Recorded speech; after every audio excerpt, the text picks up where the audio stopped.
अस्सलाम वालेकुम दोस्तों, क्या आपके यहाँ भी शादी के मौके पर बहुत से रसूम व रिवाज होते हैं और बहुत सी बातों को माना जाता है? यकीनन होते होंगे, लेकिन हमने अपने तौर पर बहुत से ऐसे रस्म व रिवाज भी बना लिए हैं और बहुत सी ऐसी बातें घड़ ली हैं जिनका सिरे से कोई वजूद ही नहीं है। आज की मेरी वीडियो इसी टॉपिक के मुतालिक है। मैं आपको ऐसी तोहमात के बारे में बताने वाली हूँ जिनका सिरे से कोई वजूद ही नहीं और जिन पर हम बहुत भरोसा करते हैं और उन पर यकीन रखते हैं। चलिए आइए वीडियो का आगाज करते हैं। शादी से मुतालिक तोहमात। जिस तरह जिंदगी के दूसरे अहम उमूर में शगुन व बदशगुन का ख्याल रखा जाता है, उसी तरह शादी ब्याह के मौक़ों पर भी तोहमात पाई जाती हैं।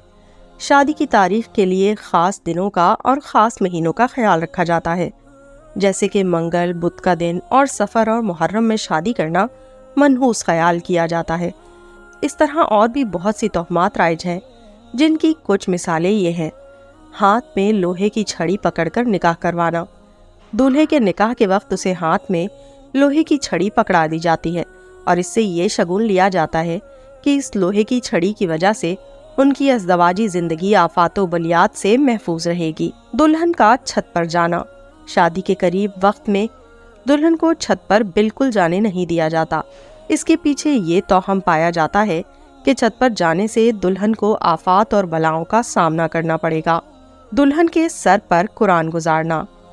रुखसती के वक्त दुल्हन के सर पर कुरान रखा जाता है और दुल्हन से एक तरह का अहद लिया जाता है कि वो उस कुरान की कसम खाकर कहे कि वो लड़ाई झगड़ा नहीं करेगी और शौहर की फर्माबरदारी करेगी। और कुरान के साए तले बेटी को रुखसत करने का एक ये भी तसव्वुर पाया जाता है कि इससे इसकी आने वाली जिंदगी खुशगवार गुजरेगी। चावल फेंकना। दुल्हन की रुखसती के वक्त दुल्हन के एक बर्तन में चावल दिए जाते हैं जो वो घर से बाहर कदम रखते हुए अपने पीछे फेंकती है। इसके पीछे ये ख्याल है कि दुल्हन अपने माँ बाप का रिस्क उन्हीं के घर छोड़े जा रही है और साथ कुछ नहीं लेकर जा रही। अल्लाह ताला के दिए गए रिस्क की बेहुरमती की ये एक वाज़ेह मिसाल है। दरवाजे में तेल डालना। जब दुल्हन अपने ससुराल पहुँचती है तो दूल्हा और दुल्हन को घर में दाखिल होने से पहले रोक लिया जाता है। पहले तेल को सर पर से वारा जाता है और फिर वो तेल दरवाजे के दोनों कोनों में डाला जाता है। इससे ये शगुन लिया जाता है कि दुल्हन के कदम खैर व बरकत का सबब बने। चमचा या हंडिया चाटना।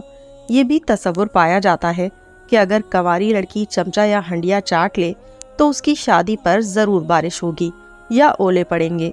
माँ बाप के घर से रुखसत होकर जाने और अपना घर बसाने तक मुतअद्दिद ऐसे टोने टोटके होते हैं जिनका ताल्लुक अज़दवाजी ज़िंदगी से है, मसलन नज़रे बद से महफूज रहने या साहिब औलाद होने के वगैरह वगैरह।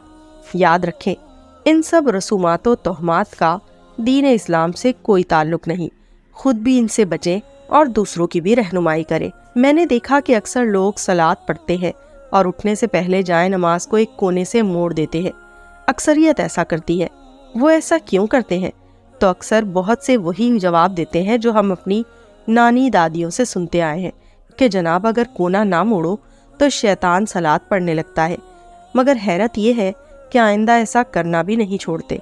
कितनी अजीब बात है ना। वो शैतान जो एक सजदा करने को तैयार ना हुआ, वो भला क्यों सलात पढ़ने लगा?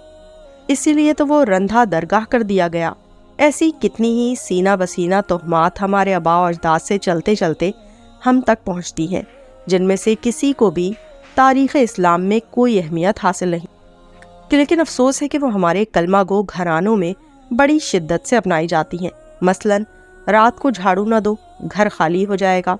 कैंची खाली ना चलाओ, झगड़ा होगा। खाली झूला ना झूलो, बच्चा नहीं होगा या नौमौलूद बच्चे को नुकसान होगा। झाड़ू से ना मारो, सूखे की बीमारी हो जाएगी। चौखट पे बैठकर खाना ना खाओ, मकरूज हो जाओगे, वगैरह वगैरह। जबकि दीन इस्लाम कुरान और हदीस में ऐसी तोहमात का कहीं जिक्र नहीं मिलता। अल्लाह के लिए अपने घरों को दीन मोहम्मद सल्लल्लाहु अलैहि वसल्लम की तालीमात से आरास्ता कीजिए, न कि दकियानूसी तोहमात अपनाकर खामखा अपनी ज़िंदगी को मुश्किल बनाए रखें। ज़माने जाहिलियत की तोहमात आज भी हमारे माशरे में किसी न किसी अंदाज में पाई जा रही हैं, बल्कि इससे भी बढ़कर हैं। सही इल्म से दूरी और कुरान और सुन्नत की तालीमात से नावाकिफियत की वजह से अक्सरियत इन बदअतकादियों और ख़राबियों में मुब्तला है। अजीब अजीब किस्म की वहम परस्तियाँ पाई जाती हैं और लोग इल्म व तहकीक के इस दौर में भी اس بے دینی میں مبتلا ہیں۔ صبح سویرے گالی دینے، ٹھوکر لگ جانے یا کوئی ضرر پہنچ جانے پر شام تک اسی طرح ہوتے رہنے کا شگن، کالی بلی کے راستہ کاٹنے سے وہم کا شکار رہنا وغیرہ وغیرہ، سب بے اصل اور خلاف شرع ہے۔ اس طرح لوگ نجومیوں اور فال کھولنے والوں کے پاس بھی جاتے ہیں اور ان کی کہی ہوئی باتوں کو سچ سمجھ لیتے ہیں اور اسی کے مطابق عمل بھی کرتے ہیں، جبکہ نبی کریم صلی اللہ علیہ وسلم نے اس سے سختی کے ساتھ منع کیا ہے۔ آپ صلی اللہ علیہ وسلم نے فرمایا کہ جو شخص نجومی کے پاس آئے اور اس سے کسی چیز کے بارے میں سوال کرے تو اس کی 40 دن کی نماز قبول نہیں ہوتی۔ مسلم 4144۔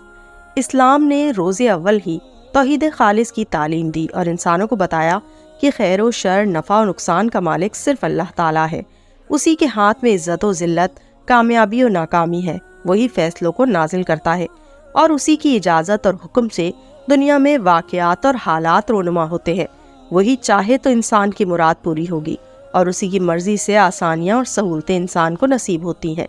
قرآن کریم میں اس عقیدے کی تعلیم جا بجا دی گئی ہے۔ ارشاد ہے، کہہ دو کہ اللہ نے ہمارے مقدر میں جو تکلیف لکھ دی ہے، ہمیں اس کے علاوہ کوئی اور تکلیف ہرگز نہیں پہنچ سکتی، وہ ہمارا رکھوالا ہے اور اللہ ہی پر مومنوں کو بھروسہ رکھنا چاہیے۔ ایک جگہ فرمایا، نہیں پہنچتی کوئی مصیبت مگر اللہ کے حکم سے، اور جو کوئی اللہ پر ایمان رکھتا ہے اللہ اس کے دل کی رہنمائی کرتا ہے۔ لہٰذا زمانے کو برا بھلا کہنا اور دن رات کو منحوس سمجھنے سے اسلام نے منع کیا ہے اور تمام کی نسبتوں کو اللہ تعالیٰ سے جوڑا۔ جو دن کو اور مہینے کو برا کہے گا، منحوس و نامبارک مانے، گویا وہ اللہ تعالیٰ کی قدرت اور اس کی تخلیق میں عیب نکالنے کی جسارت کرنے والا بنے گا۔ اللہ اکبر۔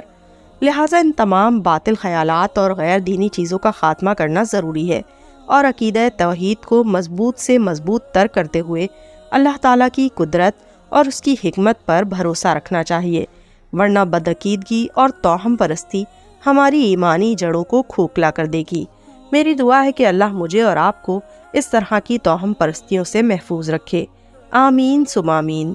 تو دوستوں، میں امید کرتی ہوں کہ ہماری آج کی ویڈیو آپ کو پسند آئی ہوگی۔ اگر آپ کو ہماری آج کی ویڈیو پسند آئی تو ہمارے چینل معلومات کو لائک کیجیے اور شیئر کیجیے اور بیل آئیکن دبانا بالکل مت بھولیے تاکہ اس طرح کی آنے والی اور بھی بہترین ویڈیوز آپ دیکھ سکیں۔ اللہ حافظ۔